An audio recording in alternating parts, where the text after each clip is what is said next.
Messire, voyez le roi. Les barons avaient peine à tenir tous dans la grande salle. Ils parlaient, toussaient, remuaient les pieds et commençaient à s'impatienter d'une longue station debout. Les escortes avaient envahi les couloirs pour profiter du spectacle. Des grappes de têtes s'aggloméraient aux issues. Le sénéchal de Joinville, qu'on n'avait fait lever qu'à la dernière minute afin de ménager ses forces, se tenait à la porte de la chambre du roi en compagnie de Bouville. « C'est vous qui annoncerez, messire sénéchal, dit celui-ci. Vous êtes le plus ancien compagnon de Saint-Louis.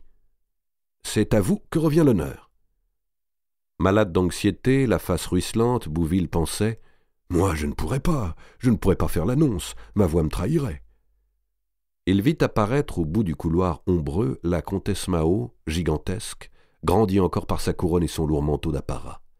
Jamais Mao d'Artois ne lui avait semblé si haute, si terrifiante. Et il se jeta dans la chambre et dit à sa femme « Voici le moment !»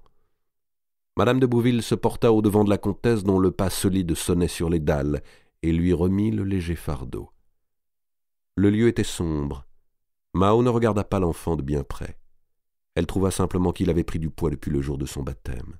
« Eh, notre petit roi profite, dit-elle. Je vous en complimente, mamie. C'est que nous le veillons fort, madame. Nous ne voulions point encourir les reproches de sa marraine, répondit madame de Bouville de sa meilleure voix. Assurément, il était temps, pensa Mao, il se porte trop bien. La lumière qui tombait d'une embrasure lui montra le visage de l'ancien chambellan. Qu'avez-vous à suer si fort, messire Hugues, dit-elle. Ce n'est pourtant pas jour de chaleur. Ce sont ces feux que j'ai fait allumer. Messire le régent ne m'a guère donné de temps pour tout préparer.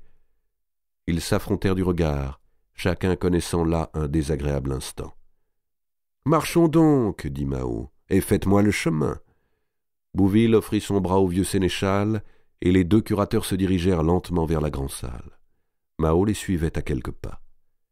C'était le moment favorable entre tous et qu'elle risquait de ne plus retrouver. L'allure à laquelle avançait le sénéchal lui permettait de prendre son temps. Certes, il y avait des écuyers et des dames de parage collés le long des murs, et qui tous avaient dans la pénombre le regard dirigé vers l'enfant, mais qui s'apercevrait d'un geste aussi bref et aussi naturel. « Allons, présentons-nous bien, dit Mao au bébé couronné qu'elle tenait au creux du bras. Faisons honneur au royaume, et ne bavons point. Elle sortit son mouchoir de son aumônière et essuya rapidement les petites lèvres mouillées. Bouville avait tourné la tête, mais le geste était déjà accompli. Et Mao, dissimulant le mouchoir au creux de sa main, feignit d'arranger le manteau de l'enfant. « Nous sommes prêts, dit-elle. » Les portes de la salle s'écartèrent et le silence se fit. Mais le sénéchal ne voyait pas la foule des visages devant lui. « Annoncez, messire, annoncez, dit Bouville.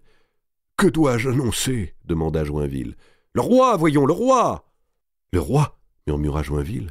« C'est le 5e que je vais servir, savez-vous ?»« Certes, certes, mais annoncez !» répéta Bouville nerveux. Mao derrière eux essuyait une seconde fois, pour plus de sûreté, la bouche du bébé.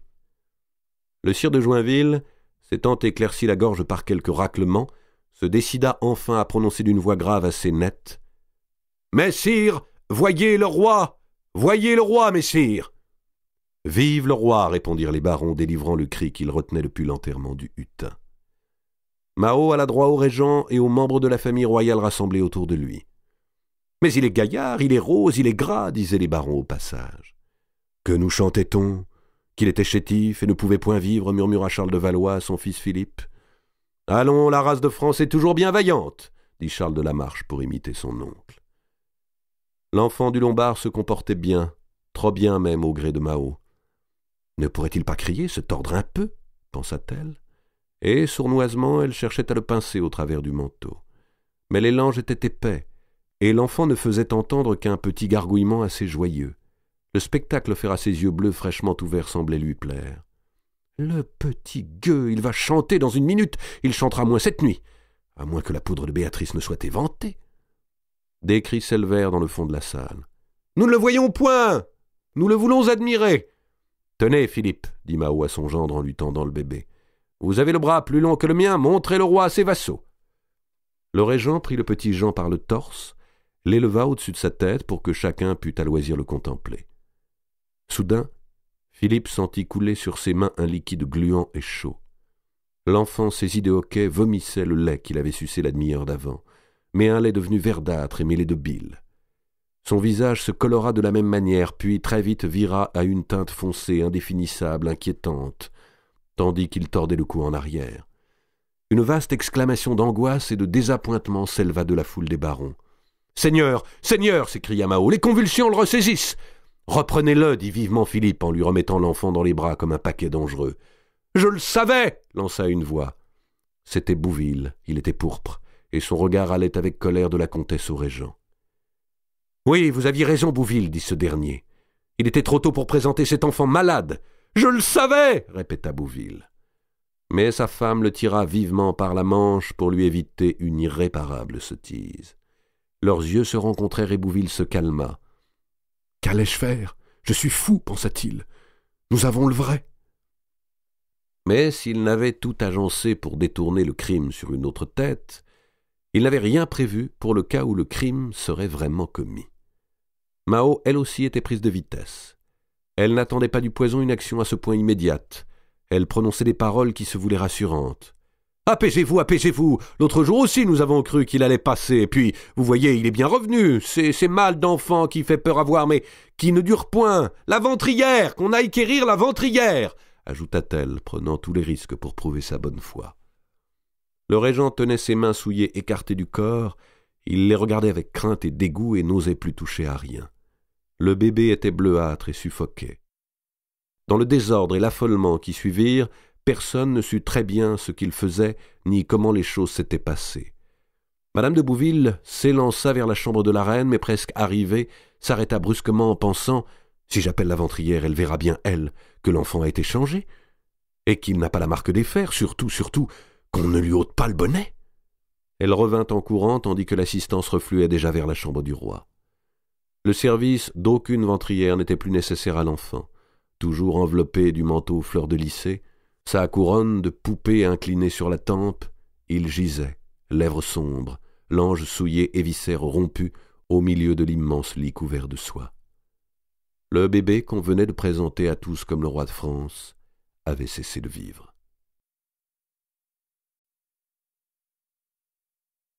Un Lombard à Saint-Denis. « Et maintenant, qu'allons-nous faire ?» se demandaient les Bouville. Ils se trouvaient piégés à leur propre trappe. Le régent ne s'était guère attardé à Vincennes. Rassemblant les membres de la famille royale, il les avait priés de remonter à cheval et de l'escorter à Paris pour y tenir aussitôt conseil. Bouville, alors que la troupe s'ébranlait, avait eu un sursaut de courage. « Monseigneur !» s'était-il écrié en saisissant par l'abri de la monture du régent. Mais Philippe l'avait immédiatement arrêté. « Mais oui, Bouville, je vous sais gré de la part que vous prenez à notre affliction. Nous ne vous reprochons rien, croyez-le bien, c'est la loi de l'humaine nature. Je vous ferai porter mes ordres pour les funérailles. » Et, piquant son cheval, il s'était mis au galop dès le pont-levis franchi. À pareille allure, ceux qui l'accompagnaient auraient peu le loisir de réfléchir en route. La plupart des barons avaient suivi. Il n'en demeurait que quelques-uns, les moins importants, les désœuvrés qui s'attardaient par petits groupes à commenter l'événement.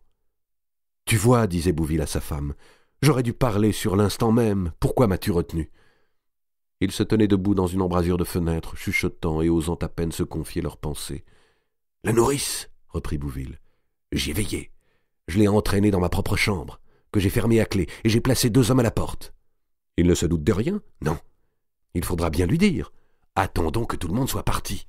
Ah, j'aurais dû parler, répéta Bouville. Le remords de n'avoir pas suivi son premier mouvement le torturait. Si j'avais crié la vérité devant tous les barons, si j'avais fourni la preuve sur le champ, il eût fallu pour cela qu'il possédât une autre nature, qu'il fût homme de la trempe du connétable, par exemple. Il eût fallu surtout n'obéir pas à sa femme, quand elle l'avait tiré par la manche. « Mais aussi pouvions-nous savoir, dit madame Bouville, que Mao mènerait si bien son coup et que l'enfant mourrait aux yeux de tous. »« Au fond, murmura Bouville, nous aurions mieux fait de présenter le vrai et de laisser le destin s'accomplir. »« Ah, je te l'avais bien dit. »« Eh oui, je le confesse, c'est moi qui ai eu l'idée, elle était mauvaise. » Car maintenant, qui donc accepterait de les croire ? Comment, à qui pourrait-il déclarer qu'ils avaient trompé l'assemblée des barons en coiffant d'une couronne un enfant de nourrice ? Il y avait du sacrilège dans leur acte. « Sais-tu ce que nous risquons, à présent, si nous ne gardons pas le silence ?» dit madame Bouville. « C'est que Mao nous fasse empoisonner à notre tour. » Le régent était de concert avec elle, j'en suis sûr. Quand il s'est essuyé les mains, après que l'enfant lui eut craché dessus, il a jeté la toile dans le feu, je l'ai vu. Leur plus grave souci désormais concernait leur propre sécurité. « La toilette de l'enfant, reprit Bouville. « Je l'ai faite, avec une de mes femmes, pendant que tu reconduisais le régent, répondit madame de Bouville. Et maintenant 4 écuyers le veillent. Il n'y a rien à redouter de ce côté-là. Et la reine ? Chacun autour d'elle a l'ordre de se taire pour ne point aggraver son mal. D'ailleurs, elle semble hors d'état de comprendre, et j'ai dit aux ventrières qu'elle ne s'écarte pas de sa couche. » Peu après, le chambellan Guillaume de Sérise arriva de Paris pour apprendre à Bouville que le régent venait de se faire reconnaître roi par ses oncles, son frère et les pairs présents. Le conseil avait été bref. « Pour les funérailles de son neveu, dit le chambellan, notre sire Philippe a décidé qu'elle se ferait au plus tôt afin de ne pas affliger trop longuement le peuple par ce nouveau trépas. Il n'y aura point d'exposition. Comme nous sommes vendredi et qu'on ne peut inhumer un dimanche, c'est donc demain que le corps sera conduit à Saint-Denis. L'embaume est déjà en route. Je vous laisse, messire, car le roi m'a commandé d'être promptement de retour. » Bouville le laissa partir sans ajouter un mot. « Le roi, se répétait-il. Le comte de Poitiers était roi. Un petit Lombard allait être conduit à Saint-Denis, et Jean Ier était vivant. Bouville alla rejoindre sa femme. « Philippe est reconnu, lui dit-il. Qu'allons-nous devenir avec ce roi qui nous reste sur les bras ?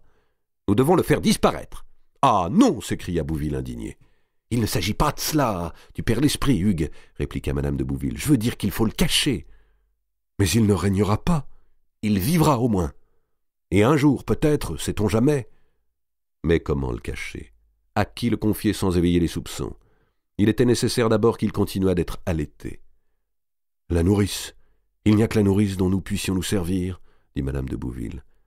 Allons la trouver. » Ils avaient été bien inspirés d'attendre le départ des derniers barons avant de venir avouer à Marie de Cressay que son fils était mort. Car le hurlement qu'elle poussa traversa les murs du manoir. À ceux qui l'entendirent et en demeurèrent glacés, on expliqua ensuite que c'était un cri de la reine. Or la reine, si inconsciente qu'elle fût, s'était dressée sur sa couche en demandant « Qu'y a-t-il » Même le vieux sénéchal de Joinville, dans le fond de sa torpeur, en tressaillit. « On tue quelque part, dit-il. C'est un cri d'égorgé que j'ai entendu là. » Pendant ce temps, Marie répétait inlassablement « Je veux le voir, je veux le voir, je veux le voir !» Bouville et sa femme furent obligés de la saisir à bras-le-corps pour l'empêcher de s'élancer à demi-folle à travers le château. 2 heures durant, ils s'efforcèrent de la calmer, de la consoler et surtout de se justifier, reprenant 10 fois des explications qu'elle n'entendait pas.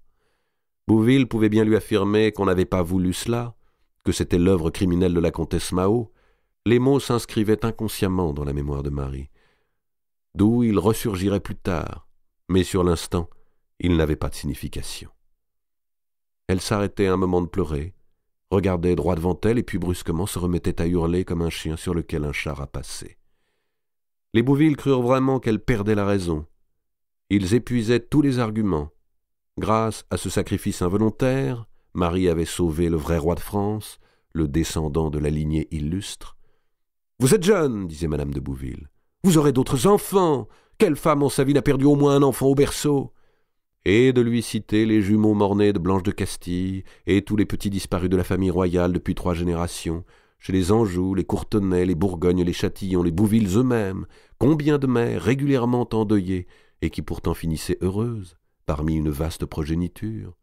Sur 12 ou 15 enfants qu'une femme mettait au monde, il était habituel qu'il n'en survécût pas plus de la moitié. « Mais je comprends, continua madame de Bouville. C'est pour le premier que c'est le plus dur. »« Mais non, vous ne comprenez pas, cria enfin Marie à travers ses sanglots. Celui-là, je ne pourrai jamais le remplacer. » Le bébé qu'on venait de lui ôter, c'était l'enfant de l'amour, né d'un désir plus violent et d'une foi plus forte que toutes les lois du monde et toutes les contraintes. C'était le rêve dont elle avait payé le prix par 2 mois d'outrage et 4 mois de couvent, le présent parfait qu'elle s'apprêtait à offrir à l'homme qu'elle avait choisi, la plante miraculeuse en laquelle elle avait espéré voir fleurir chaque jour de sa vie ses amours traversées et merveilleuses. « Non, vous ne pouvez pas comprendre, gémissait-elle. Vous n'avez pas été chassé de votre famille à cause d'un enfant. Non, je n'en aurai pas d'autre. » Quand on commence à décrire son malheur, à le traduire en termes intelligibles, c'est que déjà on l'a admis. Au déchirement, à l'écrasement, se substituait lentement le second état de douleur, la contemplation cruelle. « Je le savais que je ne voulais pas venir ici et que c'était le malheur qui m'attendait !» Madame de Bouville n'osait répondre. « Et que dira Guccio quand il saura ?» dit Marie. « Comment pourrais-je lui apprendre ?»« Il ne doit pas savoir, mon enfant, jamais !» s'écria Madame de Bouville. « Personne ne doit savoir que le roi est vivant, car ceux qui ont manqué leur coup n'hésiteraient pas à frapper une seconde fois. Vous-même êtes en danger, car vous étiez de concert avec nous. Il vous faut garder le secret jusqu'à ce qu'on vous autorise à le révéler. » Et à son mari, elle chuchota « Va chercher les évangiles !» Quand Bouville fut revenu avec le gros livre qu'il avait pris dans la chapelle, ils obtinrent de Marie qu'elle y posa la main et jura de garder un silence absolu, même envers le père de son enfant mort, et même en confession sur le drame qui venait de se dérouler. Seul Bouville ou sa femme pourraient la délivrer de son serment. Dans l'état où elle était, Marie accepta de jurer tout ce qu'on lui demanda. Bouville lui promit une pension, mais elle se moquait bien de l'argent. « Et maintenant, il vous faut garder avec vous le roi de France et dire à tous qu'il est le vôtre, » ajouta Madame de Bouville. Marie se rebella. Elle ne voulait plus toucher l'enfant pour lequel le sien avait été assassiné. Elle ne voulait plus rester à Vincennes, elle voulait fuir n'importe où et aller mourir. « Vous mourrez vite, soyez-en sûrs, si vous ouvrez la bouche.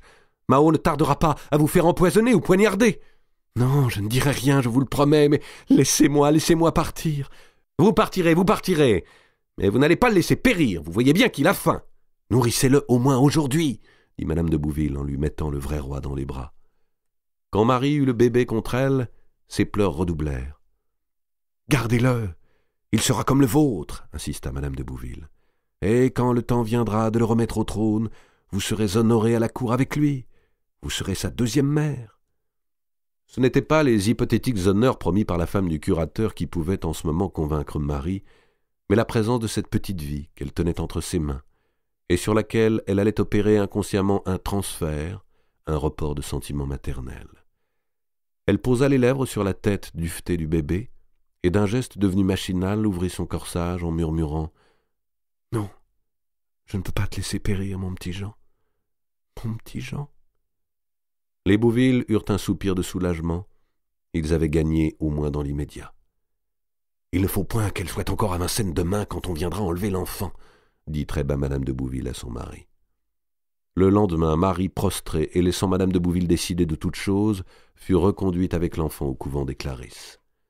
À la mère abbesse, Madame de Bouville expliqua que Marie avait eu la cervelle fort ébranlée par la mort du petit roi et qu'il ne fallait tenir nul compte des choses folles qu'elle pourrait dire. « Elle nous a fait grand-peur. Elle hurlait et ne reconnaissait même plus son propre enfant. » Madame de Bouville exigea que la jeune femme ne reçût aucune visite, même des sœurs et novices du couvent, et qu'on la tînt cloîtrée dans le plus grand calme, le plus grand silence. « Si quelqu'un se présente pour elle, qu'on ne l'autorise pas à pénétrer et qu'on envoie m'avertir. » Ce même jour, 2 draps d'or fleur-de-lysée, 8 aunes de sandales noires et 2 draps de Turquie brodés aux armes de France furent apportés à Vincennes pour servir à l'enterrement du premier roi de France qui ait reçu le nom de Jean. Et ce fut bien un enfant nommé Jean qui s'en alla effectivement dans un coffre si petit qu'on ne crut point utile de le placer sur un char, mais qu'on le posa simplement sur le bas d'une mule. Maître Geoffroy de Fleury, argentier du palais, nota sur ses registres les frais de ses obsèques pour 111 livres 17 sols et 8 deniers le samedi 20 novembre 1316. Il n'y eut point le long cortège rituel, ni de cérémonial à Notre-Dame. On gagna immédiatement Saint-Denis où l'inhumation fut faite aussitôt après la messe. Au pied du gisant de Louis X, encore tout blanc, tout frais, dans sa pierre nouvellement taillée, on avait ouvert une étroite fosse. Là fut descendu entre les ossements des souverains de France l'enfant de Marie de Cressay, demoiselle d'Île-de-France et de Guccio Baglioni, marchand siennois. Adam Héron, premier chambellan et maître de l'autel, s'avança au bord de la petite tombe et dit, regardant son maître Philippe de Poitiers, « Le roi est mort, vive le roi !» Le règne de Philippe V le Long était commencé. Jeanne de Bourgogne devenait reine de France, et Mao d'Artois triomphait. 3 personnes seulement dans le royaume savaient que le vrai roi vivait. L'une avait juré le secret sur les saintes écritures, et les 2 autres tremblaient que ce secret ne fût pas tenu. La France en main fermée.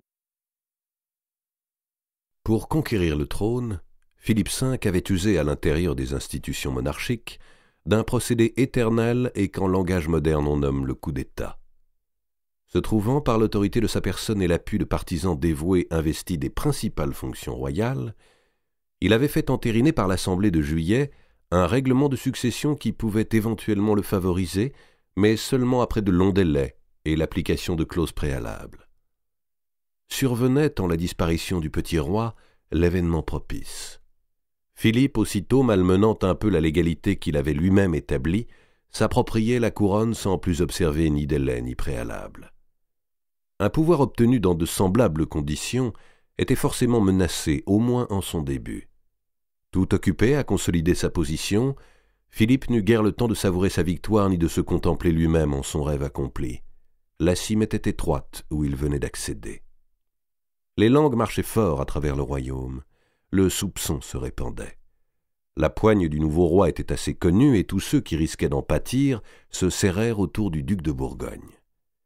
Celui-ci courut sur Paris pour contester la désignation de son futur beau-père. Il exigeait la convocation du Conseil des pairs et la reconnaissance de la petite Jeanne de Navarre comme reine de France.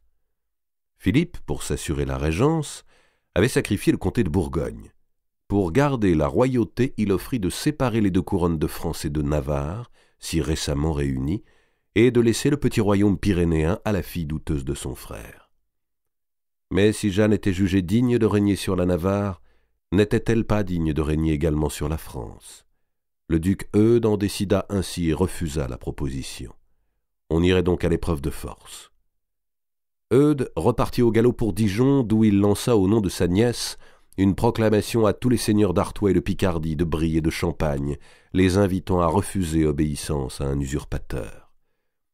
Il s'adressa, dans le même sens, au roi Édouard II d'Angleterre, qui, malgré les efforts de sa femme Isabelle, s'empressa d'envenimer la querelle en prenant le parti des Bourguignons. Dans toute division qui surgissait au royaume de France, le roi anglais voyait la perspective d'émanciper la Guyenne. Est-ce donc à cela que je suis parvenu en dénonçant l'adultère de mes belles-sœurs, pensait la reine Isabelle. À se voir ainsi menacé au nord, à l'est, au sud-ouest, un autre que Philippe le Long eût peut-être lâché prise. Mais le nouveau roi savait qu'il disposait de plusieurs mois. L'hiver n'était pas temps de guerre. Ses ennemis devaient attendre le printemps pour pouvoir mettre des armées sur pied. Le plus urgent pour Philippe était d'aller se faire couronner et d'être revêtu de l'indélébile dignité du sacre. Il voulut d'abord fixer la cérémonie à l'Épiphanie. La fête des rois lui semblait de bon augure. On lui représenta que les bourgeois de Reims n'auraient pas le temps de tout préparer.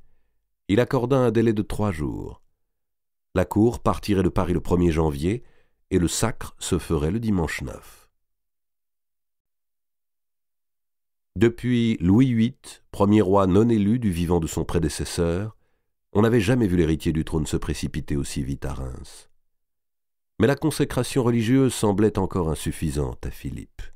Il voulait y ajouter quelque chose qui frappât d'une manière nouvelle les consciences populaires. Il avait souvent médité les enseignements d'Edigio Colonna, le précepteur de Philippe le Bel, l'homme qui avait véritablement formé la pensée du roi de fer, et dont le traité sur les principes de la royauté contenait de telles remarques que celle-ci. À parler dans l'absolu, il serait préférable que le roi fût élu. Seuls les appétits corrompus des hommes et leur manière d'agir doivent faire préférer l'hérédité à l'élection. « Je veux être roi du consentement de mes sujets, déclara Philippe le Long, et je ne me sentirai vraiment digne de les gouverner qu'à ce prix.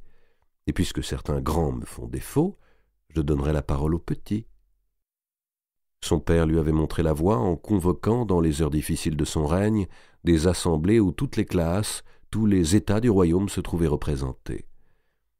Il décida que 2 assemblées de cette sorte, mais plus larges encore que les précédentes, seraient tenues, l'une à Paris pour la Languedoc, l'autre à Bourges pour la Languedoc, dans les semaines qui suivraient son sacre.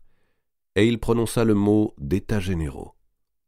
Les légistes furent mis à fourbir les textes qui seraient présentés à l'approbation des États, de telle sorte que Philippe apparut comme choisi et désigné par le peuple entier. On reprit tout naturellement les arguments du connétable, à savoir que les lys ne pouvaient filer la laine et que le royaume était trop noble pour tomber entre mains de femmes.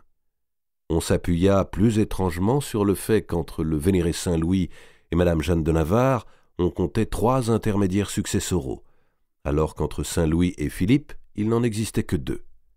Ce qui fit à bon droit le comte de Valois s'écrier « Pourquoi pas moi dans ce cas qui ne suis séparé de Saint-Louis que par mon père ?» Et puis enfin des conseillers du Parlement pressés aux ailes par Mills de Noyer exhumèrent sans trop de foi le vieux code de coutume des Francs-Saliens, antérieur à la conversion de Clovis au christianisme. Ce code ne contenait rien quant à la transmission des pouvoirs royaux. Il se présentait comme un recueil de jurisprudence civile et criminelle assez grossier et du surcroît mal compréhensible, puisqu'il avait plus de 8 siècles. Une indication brève stipulait que l'héritage d'une propriété foncière devait échoir par division égale aux enfants mâles du possesseur défunt. C'était tout. Il n'en fallut pas plus à quelques docteurs en droit séculier pour bâtir là-dessus leur démonstration. La couronne de France ne pouvait aller qu'au mâle, puisque couronne impliquait possession des terres. Et la meilleure preuve que le code salien avait été appliqué dès l'origine, ne la trouvait-on pas dans le fait que seuls des hommes se fussent succédés. Ainsi, Jeanne de Navarre pouvait être éliminée sans que l'accusation de bâtardise, improuvable, eût seulement à être avancée. Les docteurs étaient maîtres de leur grimoire. On ne s'avisa pas de leur objecter que la dynastie mérovingienne n'était pas issue des Saliens, mais des Sicambres et des Bructères. Et nul n'alla pour l'instant regarder sur pièce cette fameuse loi salique qu'on inventa en prétendant s'y référer, et qui ferait fortune dans l'histoire après qu'elle aurait ruiné le royaume en causant une guerre de 100 ans. L'adultère de Marguerite de Bourgogne en vérité coûterait cher à la France. Mais pour le présent, le pouvoir central ne chômait pas. Déjà, Philippe réorganisait l'administration, appelait de grands bourgeois à son conseil et créait des chevaliers poursuivants, remerciant ainsi ceux qui, depuis Lyon, l'avaient servi sans trêve. À Charles de Valois, il rachetait l'atelier de monnaie du Mans avant de reprendre 10 autres ateliers épars en France. Désormais, toute la monnaie circulante au royaume ne serait plus battue que par le roi. Se souvenant des idées de Jean XXII lorsque celui-ci n'était encore que le cardinal d'Huez, Philippe prépara une réforme du système des amendes pénales et des droits de chancellerie. Les notaires verseraient chaque samedi au trésor les sommes encaissées, et l'enregistrement des actes serait soumis à des tarifs décrétés par la Chambre des comptes. Comme il en allait des chancelleries, il en alla des douanes, des prévôtés, capitaineries des villes et recettes de finances. Les abus et malversations qui avaient eu libre cours depuis la mort du roi de fer furent durement réprimés. À toutes les hauteurs de la société, dans toute l'activité nationale, dans les cours de justice, sur les ports, sur les places de marché et de foire, on sentit, on comprit que la France était reprise en main ferme, des mains de 25 ans. Les fidélités ne s'obtiennent pas sans bienfait. Philippe paya son avènement de large libéralité. Le vieux sénéchal de Joinville s'était fait reconduire à son château de Oissy, où il avait déclaré vouloir mourir. Il se savait sur l'extrême fin. Son fils, Anceau, qui depuis Lyon n'avait pas quitté Philippe, dit un jour à ce dernier « Mon père m'a assuré que d'étranges choses s'étaient passées à Vincennes, lors de la mort du petit roi, et il lui est venu aux oreilles de troublantes rumeurs. »« Je sais, répondit Philippe. « À moi aussi, certains faits en ces journées ont paru surprenants. Voulez-vous mon sentiment, Anceau ? Je ne veux pas médire de Bouville, car je n'ai point de preuves, mais je me demande s'il n'a pas été inférieur à la tâche confiée. Il montrait tant d'agitation, écoutait tant de vains propos. Ses prudences désordonnées ont donné du fil aux imaginations. De toute manière, il est trop tard. » Il prit un temps et ajouta « Anceau, je vous ai fait marquer au trésor pour une donation de 4000 livres. Et ceci vous dira assez ma gratitude pour l'aide que vous m'avez toujours apportée. Et si le jour du sacre, mon cousin le duc de Bourgogne, comme je le pense, ne se trouve point là pour me nouer les éperons, c'est vous qui tiendrez cet office. Vous êtes assez haut chevalier pour cela. » L'or, toujours, pour river les bouches, fut le meilleur métal. Mais Philippe savait qu'avec certains hommes, il faut en plus orfèvrer un peu la soudure. Restait à régler le cas de Robert d'Artois. Philippe se félicitait d'avoir tenu en prison son dangereux cousin pendant les derniers événements, mais il ne pouvait pas le garder indéfiniment au Châtelet. Un couronnement s'accompagne généralement d'actes de clémence et d'octroi de grâce. Sur une pressante intervention de Charles de Valois, Philippe feignit de se montrer bon prince. « C'est bien pour vous complaire, mon oncle, dit-il. Robert sera donc remis en liberté. » Il laissa sa phrase en suspens et sembla calculer. « Mais 3 jours seulement après mon départ pour Reims, ajouta-t-il. Et il n'aura pas droit de s'écarter de Paris de plus de 20 lieues. » Tant de rêves écroulés. Dans sa royale ascension, Philippe le Long n'avait pas seulement enjambé 2 cadavres. Il laissait encore sous ses pas 2 autres destins brisés, 2 femmes écrasées, l'une reine et l'autre obscure. Le lendemain des obsèques du faux Jean Ier à Saint-Denis, Madame Clémence de Hongrie, dont chacun s'attendait à ce qu'elle rendît l'âme, était remontée faiblement à la conscience et à la vie. Quelques remèdes enfin s'étaient montrés efficaces. La fièvre et l'infection se retiraient de ce corps pour laisser la place à d'autres peines. Les premières paroles que prononça la reine furent pour demander son fils, qu'elle avait à peine eu le temps d'entrevoir. Son souvenir ne lui représentait qu'un petit corps nu qu'on frictionnait à l'eau de rose et qu'on déposait dans un berceau. Lorsqu'on lui fit savoir, avec 1000 ménagements, qu'on ne pouvait pas le lui montrer aussitôt, elle murmura « Il est mort, n'est-ce pas ? Je le savais. Je l'ai senti dans ma fièvre. Cela aussi devait arriver. » Elle n'eut pas la réaction foudroyante qu'on redoutait. Elle resta prostrée mais sans larmes, avec sur le visage cette expression d'ironie tragique qu'ont certaines gens à la fin d'un incendie devant les cendres fumantes de leur demeure. Ses lèvres s'écartèrent comme pour rire, et pendant quelques instants on la crut démente. Le malheur avait mis de l'excès à s'acharner sur elle. Il y avait des places mortes dans cette âme, et le sort pouvait y frapper à coups redoublés sans plus en tirer de souffrance. Bouville, devant elle, se voyait condamné à une mensongère mission de consolateur impuissant. Chaque mot d'amitié que lui adressait la reine le torturait de remords. Son enfant vit, et je ne dois pas le lui dire, quand je pense que je pourrais lui donner si grande joie.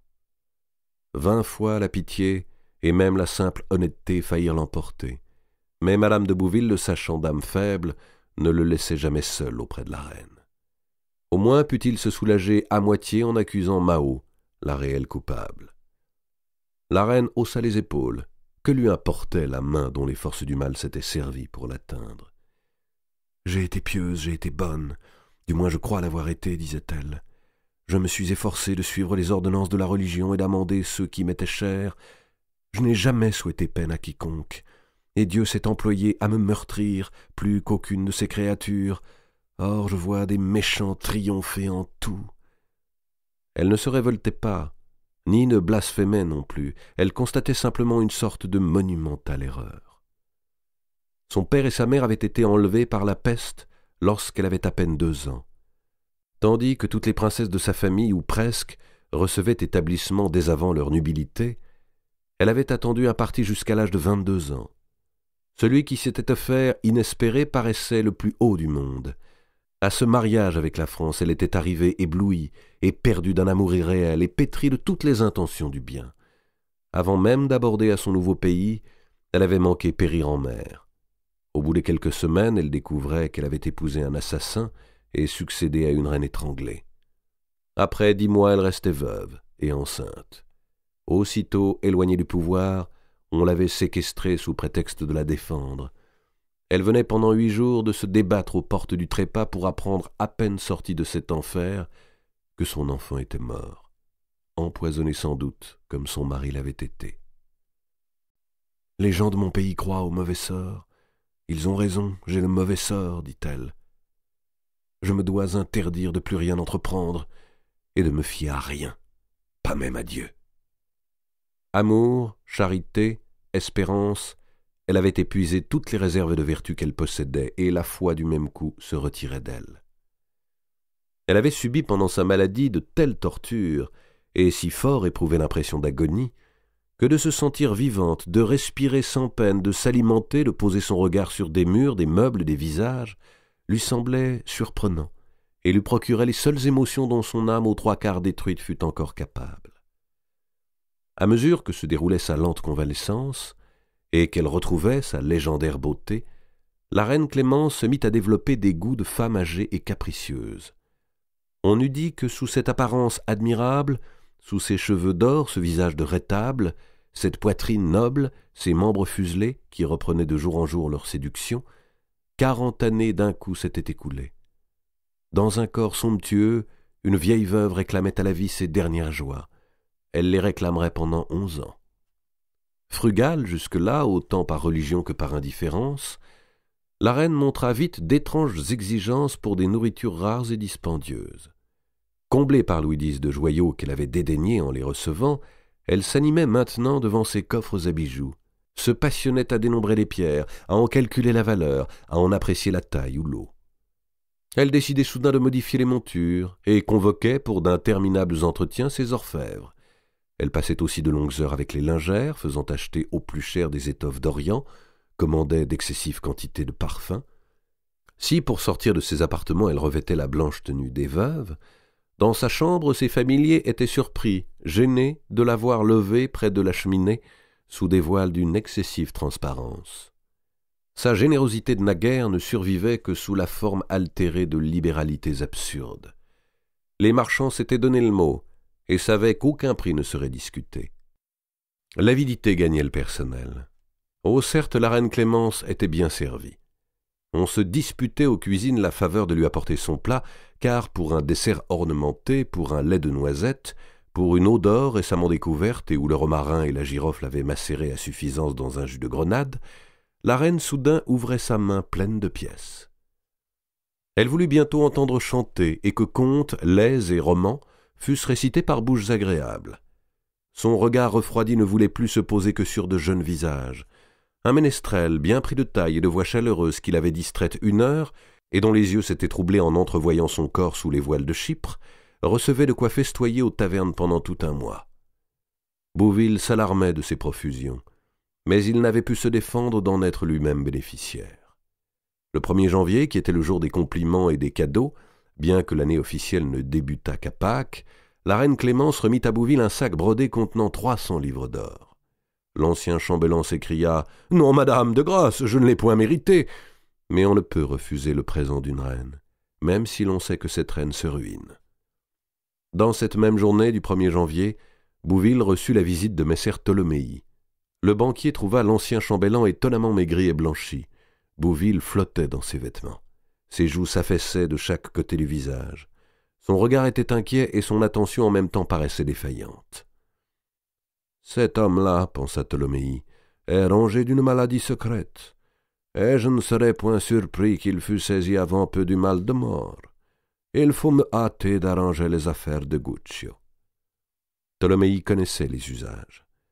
À l'occasion de l'an 9, il portait une pièce d'étoffe à l'intention de madame Bouville. « Pour la remercier, dit-il, de tout le soin qu'elle a pris de cette damoiselle qui donna un fils à mon neveu. » Bouville voulut aussi refuser ce présent-là. « Mais si, insista Ptolomei. Je voudrais d'ailleurs vous entretenir un peu de cette affaire. Mon neveu va rentrer d'Avignon, où notre Saint-Père le pape. » Ptolomei se signa. « L'a retenu jusqu'ici pour travailler au compte de sa cassette. Elle vient chercher sa jeune épouse et son enfant. » Bouville sentit tout son sang lui refluer au cœur. « Un instant, messire, un instant, dit-il. J'ai là un messager qui m'attend et auquel je dois confier une réponse urgente. Faites-moi la grâce de patienter. » Et il disparut, la pièce d'étoffe sous le bras, prendre conseil de sa femme. « Le mari revient, dit-il. »« Quel mari ?» demanda madame de Bouville. « Le mari de la nourrice. »« Mais elle n'est pas mariée. »« Il faut croire, Ptolomei est là. Tiens, il t'a apporté ceci. »« Que veut-il ?»« Que la fille sorte du couvent. »« Quand ?»« Je ne sais pas encore, bientôt. »« Alors attends de savoir, et ne promets rien. » Bouville reparut devant son visiteur. « Vous disiez donc, messer Ptolomei ?»« Je vous disais que mon neveu Guccio arrive pour faire sortir du couvent où vous avez eu la bonté de leur trouver refuge sa femme et son enfant. À présent, ils n'ont plus rien à craindre. Guccio est porteur d'une recommandation du Saint-Père, et il s'établira, je crois, en Avignon, du moins pour un temps. J'aurais assez aimé, pourtant, les garder près de moi. Savez-vous que je n'ai pas encore vu ce petit-neveu qui m'est né? J'étais sur les chemins à visiter mes comptoirs, et n'ai su la nouvelle que par une lettre toute joyeuse de la jeune mère.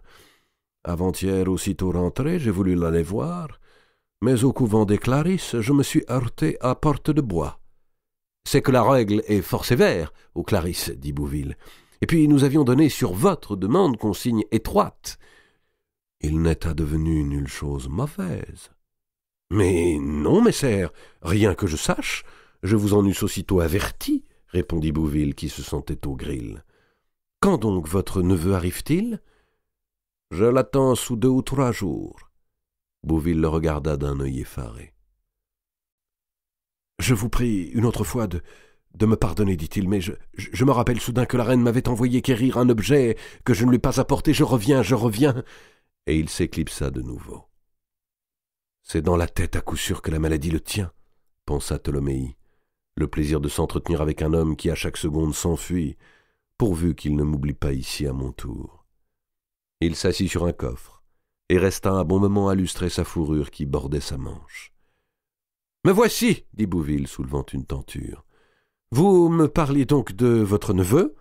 Vous savez que je lui suis tout acquis, le gentil compagnon que ce fut dans nos voyages à Naples. Ah, Naples, répéta-t-il en s'attendrissant. Si j'avais pu penser. La pauvre reine. Il s'était laissé choir sur le coffre à côté de Tholomyès et essuyait de ses gros doigts les larmes du souvenir. Allons, voilà qu'il me pleure au nez maintenant, pensa le banquier, et à haute voix. Je ne vous ai rien dit de tous ces nouveaux malheurs. Je devine trop combien ils vous ont affligé. J'ai fort pensé à vous. Ah, Tholomyès, si vous pouviez savoir, ce fut pire que ce que vous pourriez imaginer. Le démon s'en est mêlé. On entendit une petite toux sèche derrière la tapisserie, et Bouville s'arrêta court sur la pente des confidences dangereuses. « Tiens, on nous écoute, » pensa Tholomyès qui se hâta de reprendre. « Enfin, en cette affliction, une consolation au moins nous est donnée.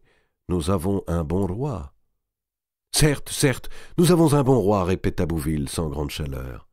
« Je craignais, » reprit le banquier, en s'efforçant d'entraîner son interlocuteur un peu loin de la tapisserie suspecte, je craignais que le nouveau roi ne nous maltraitât, nous autres Lombards. Point du tout. Il paraît même qu'il a confié les recettes d'impôts en certaines sénéchaussées à des gens de nos compagnies. Pour mon neveu donc, qui a fort bien travaillé, je dois dire, j'aimerais qu'il fût récompensé de ses peines en trouvant sa belle et son héritier installés en ma demeure. Déjà, je vais préparer la chambre de ces gentils époux. On médit des jeunes gens de notre temps. On ne les croit plus capables de sincérité ni d'amour fidèle. Ces deux-là s'aiment fort, je vous le certifie. Il suffit de lire leurs lettres. Si le mariage n'a point été fait selon toutes les règles, qu'importe. Nous le recommencerons, et je vous demanderai même, si cela ne vous désoblige, d'y paraître en témoin. « Grand honneur, au contraire, grand honneur, messire, » répondit Bouville en regardant la tenture, comme s'il cherchait une araignée. « Mais il y a la famille. »« Quelle famille ?»« Mais oui, la famille de la nourrice. »« La nourrice ?» répéta Tholomyès, qui ne comprenait plus rien. Pour la seconde fois, la petite toux s'éleva derrière la tapisserie. Bouville changea de visage, bafouilla, bégaya. « C'est que, messire, oui, je voulais dire, je voulais vous l'apprendre tout de suite, mais à être dérangé sans cesse, je l'avais omis. Ah oui, maintenant il faut que je vous le dise. Votre femme, la femme de votre neveu, puisqu'ils sont mariés, m'assurez-vous, nous lui avons demandé... Voilà, nous étions en peine de nourrice et de bonne grâce, de très bonne grâce. Sur la prière de ma femme, elle a nourri le petit roi. Le peu de temps, hélas, qu'il a vécu. Elle est donc venue ici? Vous l'avez fait sortir du couvent? Et nous l'y avons ramené. J'avais gêne à vous l'avouer, mais voyez-vous, le temps pressait et tout s'est passé si vite. Mais, messire, n'en soyez pas honteux. Vous avez fort bien agi, cette belle Marie.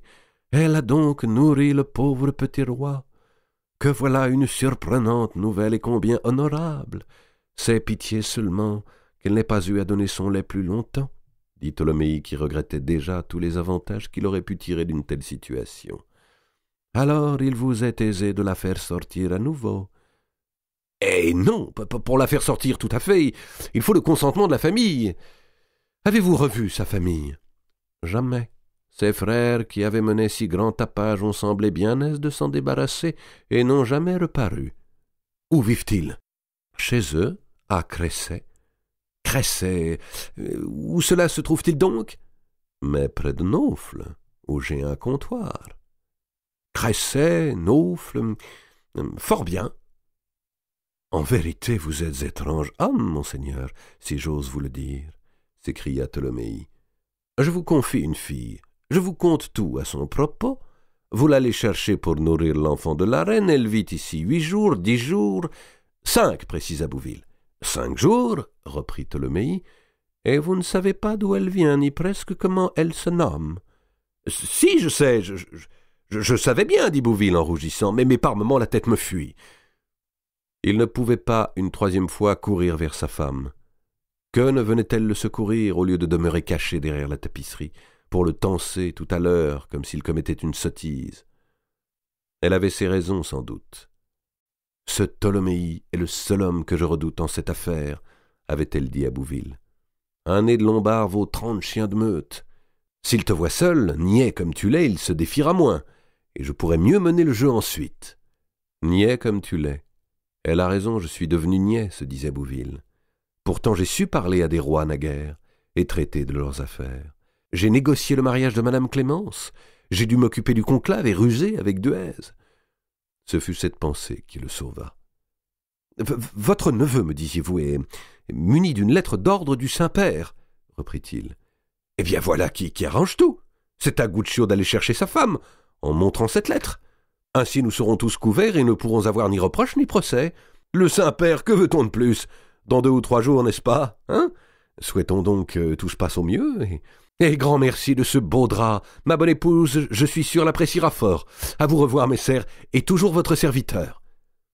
Il se sentait plus épuisé que s'il avait chargé en bataille. Ptolomée, en quittant Vincennes, pensait « ou bien il me ment pour quelque raison que j'ignore, ou bien il retourne en âge d'enfance. Enfin, attendons Guccio. » Madame de Bouville, elle, n'attendit pas. Elle fit atteler sa litière et courut au faubourg Saint-Marcel. Là, elle s'enferma avec Marie de Cresset. Après avoir causé la mort de son enfant, elle venait à présent exiger de Marie qu'elle renonçât à son amour. « Vous avez juré le secret sur les évangiles, disait Madame de Bouville. Mais serez-vous capable de le tenir devant cet homme? Aurez-vous le front de vivre avec votre époux? » Maintenant, elle consentait à parer Guccio de cette qualité. En lui laissant croire qu'il est le père d'un enfant qui ne lui appartient pas? C'est péché de cacher si grave chose à son conjoint. Et quand nous pourrons faire triompher la vérité, et qu'on viendra chercher le roi pour le mettre au trône, que direz-vous alors? Vous êtes trop honnête fille, et trop noble de sang pour consentir à pareille vilainie. Toutes ces questions, Marie se les était posées 100 et 100 fois, en chaque heure de sa solitude. Elle ne pensait à rien d'autre. Elle en devenait folle, et elle savait bien la réponse. Elle savait que dès qu'elle se retrouverait dans les bras de Guccio, la feinte et le silence lui seraient impossibles. Non point parce que c'était péché, comme disait Madame de Bouville, mais parce que l'amour lui interdisait l'atrocité d'un tel mensonge. Guccio me comprendra, Guccio m'absoudra. Il saura que cela s'est passé sans ma volonté, il m'aidera à supporter ce fardeau.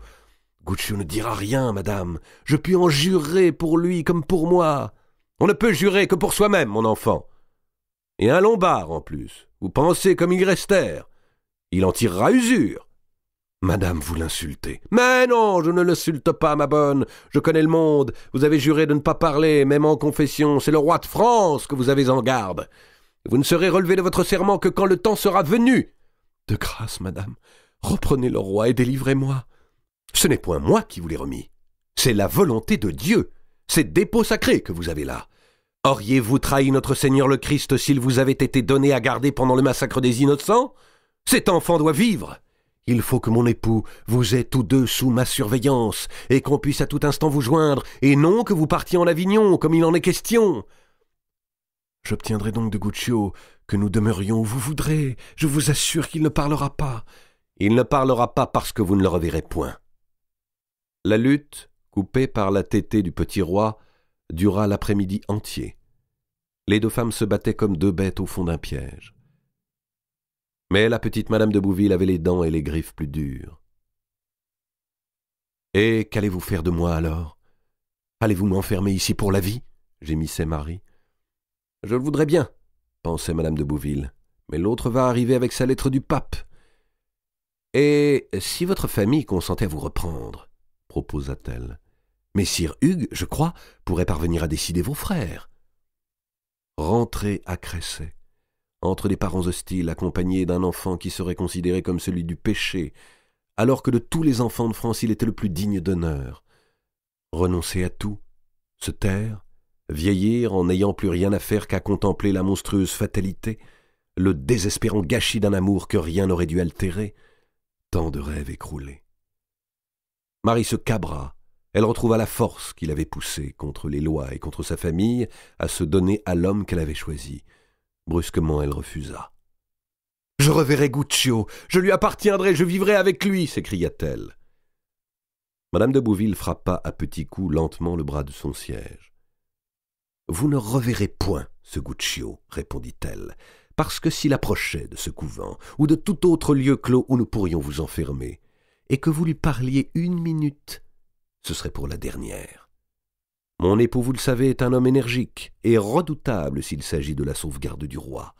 Si vous tenez trop à revoir cet homme, vous pourrez le contempler, mais avec une miséricorde entre les deux épaules. » Marie s'affaissa un peu sur elle-même.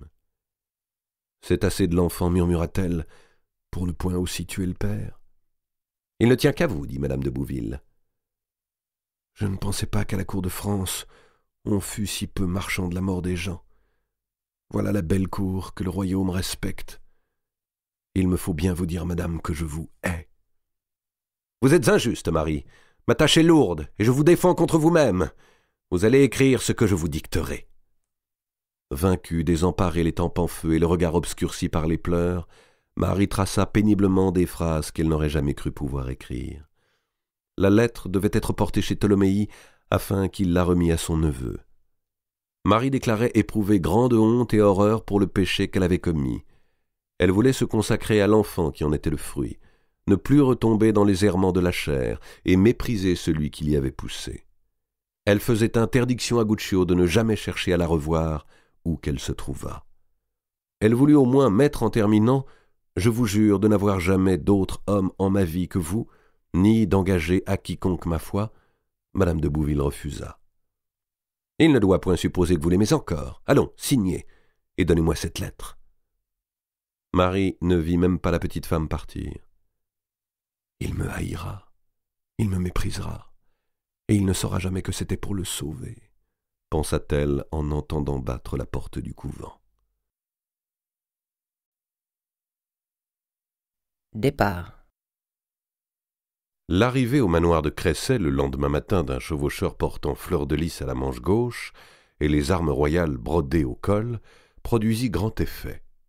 On lui donna du Monseigneur et les frères de Cresset, sur la foi du bref billet qui les mandait d'urgence à Vincennes, se crurent appelés à quelques commandements de capitainerie ou déjà nommés sénéchaux. « Cela n'est point étonnant, dit d'Amélia Belle. On se sera enfin souvenu de nos mérites et des services que nous avons rendus au royaume depuis 200 ans. Ce nouveau roi m'a l'air de comprendre où il faut trouver des hommes valeureux. Allez, mes fils, parez-vous de votre mieux et hâtez-vous de trotter. Il y a décidément un peu de justice au ciel, et cela nous consolera des hontes que nous a faites votre sœur. » Elle était mal remise de sa maladie de l'été. Elle s'alourdissait, avait perdu sa belle activité d'antan. Elle ne montrait plus guère son autorité qu'en tracassant sa servante. Elle avait abandonné à ses fils la direction du petit domaine, qui n'en allait guère mieux. Les deux frères se mirent donc en route, la tête pleine d'espérances ambitieuses. Le cheval de Pierre cornait si fort en arrivant à Vincennes qu'on pouvait bien penser que ce serait son dernier voyage. « J'ai à vous entretenir de choses graves, mes jeunes sires, » leur dit Bouville en les accueillant. Et il leur offrit du vin aux épices et des dragées. Les deux garçons se tenaient sur le bord de leur siège comme des nigauds de campagne et osaient à peine approcher de leurs lèvres les hanapes d'argent. « Ah, voici la reine qui passe, dit Bouville. Elle profite de l'éclaircie pour prendre un peu l'air. » Les deux frères, le cœur battant, tendirent le cou pour apercevoir à travers les vitres verdâtres une forme blanche, en grand manteau, qui allait à pas lents, escortée de quelques serviteurs. Puis ils se regardèrent en hochant la tête, ils avaient vu la reine. « C'est de votre jeune sœur que je veux vous parler, reprit Bouville. Seriez-vous disposé à la reprendre?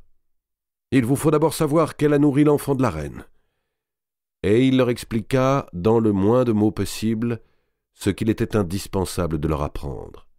« Ah, j'ai une bonne nouvelle aussi à vous faire connaître, » continua-t-il. « Cet Italien qui l'a mise grosse, elle ne veut point le revoir, jamais. Elle a compris sa faute, et qu'une fille de noble sang ne peut s'abaisser à être femme d'un Lombard, si bien tourné qu'il soit. Car il est plaisant d'un oiseau, il faut le reconnaître, et vif d'esprit. Mais enfin, ce n'est qu'un Lombard, coupa madame de Bouville, qui cette fois assistait à l'entretien. Un homme sans aveu ni foi, il l'a bien montré. Bouville baissa la tête. Et voilà, toi aussi, il me faut te trahir, mon ami Guccio, mon gentil compagnon de voyage. Ne dois-je donc finir mes jours qu'en reniant tous ceux qui m'ont marqué de l'amitié, pensait-il. Il se tut, laissant à sa femme le soin de conduire l'opération. Les frères étaient un peu dépités, l'aîné surtout. Ils s'étaient attendus à merveille, et il ne s'agissait que de leur sœur. Aucun événement dans leur vie n'arriverait donc jamais que par elle. Ils la jalousaient presque. Nourrice du roi. Et de si hauts personnages qu'un grand chambellan s'intéressant à son sort, qui aurait pu imaginer cela? Le caquet de madame de Bouville ne leur laissait guère le temps de réfléchir. « Le devoir du chrétien, disait madame de Bouville, est d'aider le pécheur en son repentir. Conduisez-vous en bon gentilhomme. Qui sait si ce n'était point l'effet de la volonté divine que votre sœur se trouva accouchée au moment qu'il fallait, sans grand bien, hélas, puisque le petit roi est mort, mais enfin, elle lui a porté secours. » La reine Clémence, pour témoigner sa reconnaissance, ferait inscrire l'enfant de la nourrice pour un revenu de 50 livres à prendre chaque année sur son douaire. En outre, un don de 300 livres en or serait remis dès à présent. La somme était là, dans une grosse bougette brodée. Les deux frères Cresset cachèrent mal leur émoi. C'était la fortune qui leur tombait des cieux, le moyen de faire relever le mur d'enceinte de leur manoir ébréché, la certitude d'une table fournie toute l'année, la perspective de s'acheter enfin des armures et d'équiper quelques-uns de leurs serfs en valets d'armes, afin de pouvoir paraître avec avantage au lever de bannière. On parlerait d'eux sur les champs de bataille. « Entendez-moi bien, » précisa madame de Bouville. « C'est à l'enfant que ces dons sont faits. S'il était maltraité ou qu'il lui arriva malheur, le revenu bien sûr serait supprimé. Car d'être le frère de lait du roi lui confère une distinction que vous devez respecter. »« Certes, certes, j'approuve, puisque Marie se repent, » dit le frère barbu, mettant de l'emphase à son empressement. « Et puisque son pardon nous est présenté par si haute personne que vous, messire, madame, nous lui devons ouvrir les bras. La protection de la reine efface son péché, et que nul désormais, noble ou vilain, ne s'avise d'en rire devant moi, je le tranche. »« Et notre mère ?» demanda le cadet. « Je me fais fort de la convaincre, » répondit Jean. « Je suis le chef de famille depuis la mort de notre père, il ne faut pas l'oublier. »« Vous allez, » reprit madame de Bouville, « jurer sur les évangiles de ne rien écouter ni répéter de ce que votre sœur pourrait vous dire avoir vu pendant qu'elle fut ici, car ce sont des choses de couronne qui doivent rester secrètes. D'ailleurs, elle n'a rien vu. Elle a nourri, et voilà tout. Mais votre sœur a un peu d'extravagance dans la tête et se plaît à conter des fables. Elle vous l'a bien prouvé. Hugues va quérir les évangiles. » Le livre saint d'un côté, le sac d'or de l'autre, et la reine qui passait dans le jardin, les frères Cresset jurèrent de taire toutes choses concernant la mort du roi Jean Ier, de veiller, nourrir et protéger l'enfant qui appartenait à leur sœur, ainsi que d'interdire leur porte à l'homme qui l'avait séduite. « Ah, nous le jurons de grand cœur, qu'il ne reparaisse jamais celui-là !» s'écria l'aîné. Le cadet montrait moins de conviction dans l'ingratitude. Il ne pouvait s'empêcher de penser, tout de même, sans Guccio. « Nous nous informerons d'ailleurs pour savoir si vous êtes attentif à votre serment, » dit madame de Bouville. Elle offrit aux deux frères de les accompagner sur le champ au couvent des Clarisses. « C'est trop de peine vous donner, madame, » dit Jean de Cresset. « Nous irons bien nous-mêmes. »« Non, non, non, non. Il faut que j'y vienne. Sans mon ordre, la mère abbesse ne laisserait point sortir Marie. » Le visage du barbu se rembrunit, il réfléchissait. « Qu'avez-vous » demanda madame de Bouville. « Voyez-vous quelque difficulté ? C'est que je voudrais auparavant acheter une mule pour y faire monter notre sœur. » Alors que Marie était enceinte, il l'avait fait voyager en croupe de Naufle à Paris. Mais maintenant qu'elle les enrichissait, il tenait à ce que son retour s'effectuât avec dignité. Et puis la mule qui servait à dame Éliabelle était crevée depuis le mois précédent.